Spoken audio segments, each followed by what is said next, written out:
going to yield back now and recognize Representative Kennedy for 5 minutes of questioning. Thank you, Chairman. Thanks for joining us. Yeah, thank you. Thank you, Chairman, and thank you all for your testimony. Thanks for your service to our country.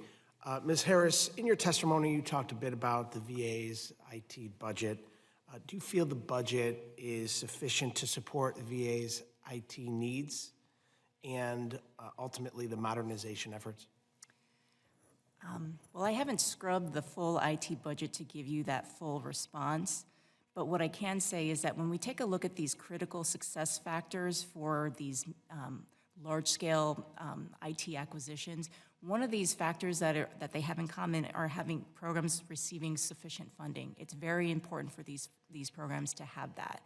And so I do think that, that in combination with other tools like having a working capital fund with money that the CIO can use over multiple years at his or her discretion is very important to give them that flexibility.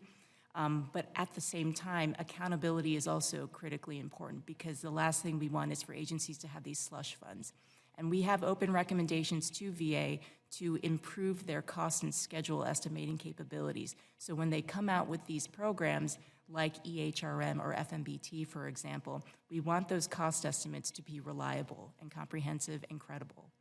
That's critically important. So we have those open recommendations for VA to improve that so that when they do come out with a budget request, the underlying programs have reliable estimates behind them to back it up. Thank you. And as far as the VA IT acquisition efforts go, what are the biggest steps that the VA could take to improve?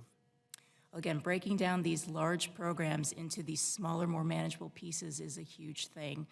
That will definitely set them up for success. Also, I also agree with my panelists that having end users involved in that process early and often, especially for testing, is vital.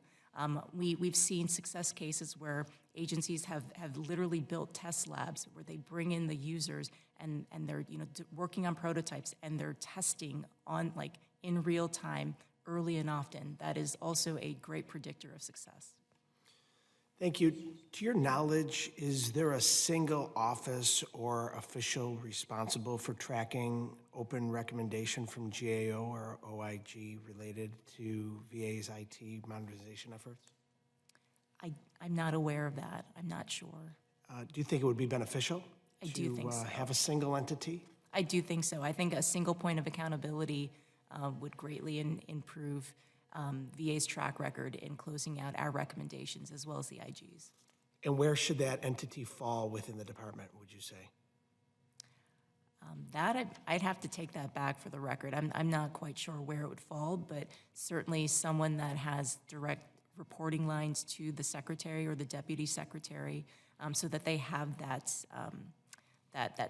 substantial backing behind them to ensure that these recommendations get implemented effectively and efficiently. I think that would be a good thing.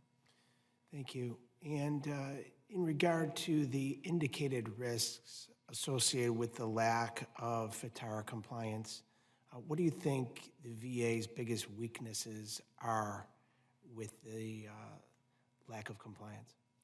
Well, with regards to FITARA, I mean, one of the main things is for the CIO to approve and review and approve all IT contracts, going through the department. And based on our most recent work in that area, it looked like roughly 39% of those IT contracts were going under the radar.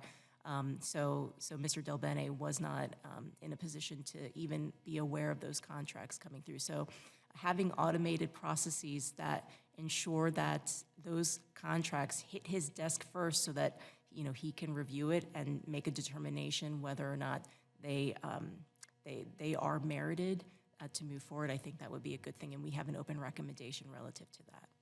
And as far as the VA's addressing these concerns in compliance, what is your suggestion? That, again, we have 20 open recommendations. They should expeditiously implement those 20. And in regard to, I'll yield, I'll come back.